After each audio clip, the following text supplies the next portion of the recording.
friends, hope you're having a lovely day today. Today I want to talk to you about a festival that I went to recently called the Lantern Fest, and it's in Salt Lake City, and it was fantastic. It involves people releasing like 15,000 lanterns into the sky, and as you can imagine, that makes for some wonderful photos. It was a good time. So the way this Lantern Fest is structured is you have a giant field and a stage, some semi in the middle of the field, and then there are like hundreds of little fire pits where people can circle around and have community and what have you. As people enter the venue, they are given a lantern and some s'mores and a lighter. Later on in the event, people were throwing their lighters into the fires for a small explosion and mild entertainment. My friend actually almost blew his face off. There were so many people at this event, which made for a fantastic lantern releasing experience when it all came around. People were actually releasing their lanterns prematurely, and the guy on the stage would yell at them like in anger, like, "Do not release your lantern! You're ruining it for 15,000 people! I will find you and I will kick you in the throat!" Paraphrased. So it was a fantastic time. There were the lanterns, there were actually fire dancers, which I'll get to in a moment. At the end of the night, it looked like some sort of Mad Max wasteland. So first I want to touch on the main point of the event, which was the releasing of the lanterns. And once this started happening, the energy was enormous. Like, people were having fun, a lot of things were going on. For me, I was running around trying to capture photos and trying to find moments and stories. And these are some of my favorite moments in photography. This is one of the major reasons I love photography, is when these stories are happening all around you and you have to figure out how to sort through all the chaos to find unique stories. What can happen in situations like this is, because there is actually there's such a saturation of activity happening around you, it can be overwhelming. It's actually hard to find the things to shoot because you can't zero in on something. It's just everything everywhere. So as a photographer, what you have to practice is finding ways to navigate through that environment in a successful way. What I did in this situation was I tried to stay very focused on specific instances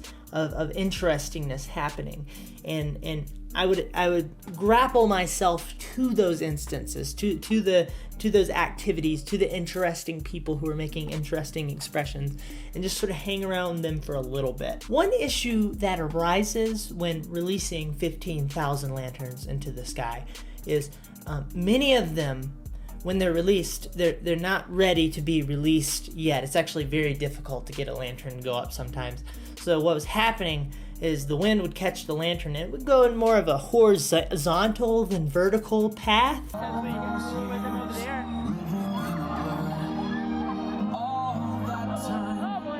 It was a bit like a slow motion war zone. People dodging lanterns in their head, people yelling, "Oh yeah! Ah!" I was worried that it was going to become a very tragic day. I was going to see people running around with their heads on fire.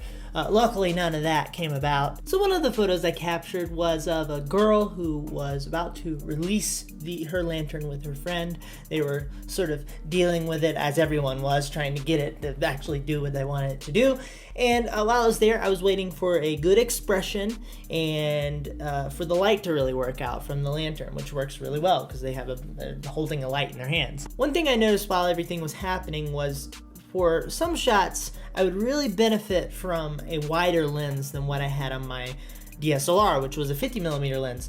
So I broke out my phone and I captured one of the best shots of the entire night, and people really seemed to like it afterwards. A really nice wide shot of all the lanterns flying into the sky.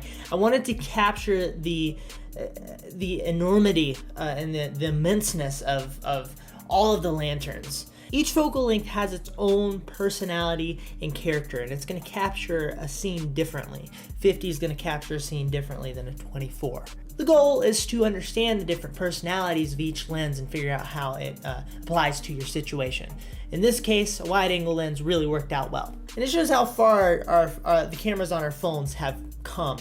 This is wonderfully spectacular how well it captured the low light and the dynamic of everything that was going on. This releasing of the lanterns went on for some 30 minutes, and music and vibes and what have you. At one point I made my way over to the fence, which was the end of the venue downwind of the lanterns, where they if they make it over the fence, they go into the field and off into the ether. I originally went over there to capture the firefighters that were monitoring the field, I think. I came across a couple that was enjoying their time. They were hugging each other, kissing a little bit, this sort of thing. And I hovered around them for a couple of minutes, for quite a while, trying to see what kind of wonderful photos I could pull out of this particular story that was happening in front of me. I was able to capture a terrific photo of them, the fire truck in the background, and the lanterns in the sky and the fence and everything, and it was this very wonderful cinematic ethereal feel. Like I said, I really worked this scene. I probably took 20 to 30 photos, and one of the things I was waiting for was for the light from the fire truck to hit them just perfectly. The key to making their silhouette work in this case was to have a very strong light in the background lighting them up. What I found fantastic is at one point, I'm fairly positive they knew I was there, and I could tell they were comfortable with it. They were cool with me hovering around, and I love those moments. I also decided to move around the other side of that couple and take a photo of them, once again with the lights from the fire truck hitting them.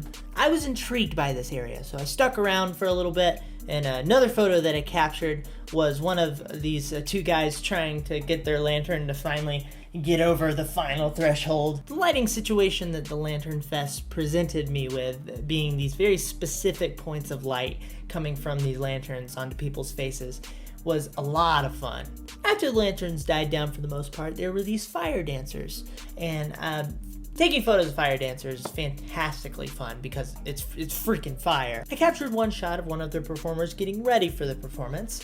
Felt pretty good about that one. I really love the vibe of the shot. It has a very desert wasteland type of feel. The single point of light from the lantern sitting on top of the red crate. Then when they started to perform, a very large crowd was gathered around, and I wanted to get a very unique vantage point. So there was a stage, and I decided to walk up to one of the stage hand manager people and say, "Hey," and it's always good to ask, "Hey, can I get up on the stage? Is that cool? I'm a photographer." That's what I said. I'm a photographer. Could I get up on the stage for a second, take some photos? I tried to phrase the question very intentionally. One, mentioning that I'm a photographer, so hopefully that gives me some validity. And two, saying that I don't want to inconvenience you, and if you don't want to let me on the stage, that's fine. I'm not here to be rowdy. I'm just curious if that would be okay. Being on the stage provided me with a fantastic vantage point, and I was able to capture quite a few keepers. As interesting things were taking place, I was trying to strategically shoot in bursts to capture expressions that worked. I was only there for a moment because many people made their way onto the stage very quickly, and the guy with the mic was like, "Hey, we got some equipment up here." No.